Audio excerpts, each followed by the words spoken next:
ఎన్టీఆర్ భరోసా పింఛను పంపిణీ పేదల సేవలో కార్యక్రమాన్ని రాష్ట్ర ప్రభుత్వం ప్రతి నెలా ప్రతిష్టాత్మకంగా నిర్వహిస్తోందని, ఈ కార్యక్రమంపై లబ్ధిదారులు సంతృప్తి స్థాయిని పెంచేందుకు అవసరమైన చర్యలు చేపట్టాలని కాకినాడ జిల్లా కలెక్టర్ ఎంఎన్ హరేంద్ర ప్రసాద్ అధికారులకు సూచించారు.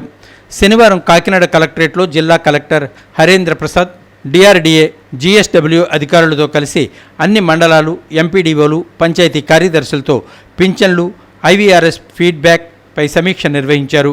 అన్ని మండలాల నుంచి వీడియో కాన్ఫరెన్స్ ద్వారా హాజరైన స్వర్ణ గ్రామ వార్డు సిబ్బందితో జిల్లాలో కొన్ని మండలాల్లో సంతృప్తి స్థాయి తక్కువగా ఉండడానికి గల కారణాలను జిల్లా కలెక్టర్ ఈ సందర్భంగా అడిగి తెలుసుకున్నారు. జిల్లా కలెక్టర్ హరేంద్ర ప్రసాద్ మాట్లాడుతూ ప్రతి నెల కోట్ల రూపాయలు రాష్ట్ర ప్రభుత్వం పింఛన్ రూపంలో లబ్ధిదారులకు అందిస్తుందన్నారు.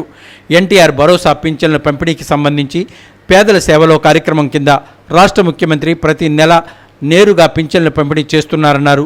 స్వర్ణ గ్రామ వార్డు సిబ్బంది తప్పనిసరిగా ప్రతి నెల 1వ తేదీన పింఛన్దారులకు ఇంటి వద్దనే పింఛన్ అందించాలన్నారు. రానున్న జూన్ నెల పింఛన్లను పంపిణీ కార్యక్రమంలో పూర్తిగా మార్పు రావాలన్నారు. ప్రభుత్వం లక్ష్యం నెరవేరేలా లబ్ధిదారులు సంతృప్తి స్థాయి మెరుగుపరిచేందుకు అధికారులు చిత్తశుద్ధితో పనిచేయాలని జిల్లా కలెక్టర్ స్పష్టం చేశారు.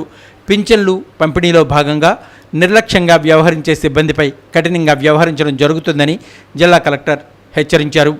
స్వర్ణగ్రామ వార్డు స్థాయిలో పింఛన్లను ఫోన్ నెంబర్లు మ్యాపింగ్ను క్షుణ్ణంగా తనిఖీ చేసి పింఛన్ తీసుకున్న వారికి ఫోన్ కాల్స్ వెళ్తుందన్నారు. అలా లేనిది నిర్ధారణ చేసుకోవాలని జిల్లా కలెక్టర్ సూచించారు.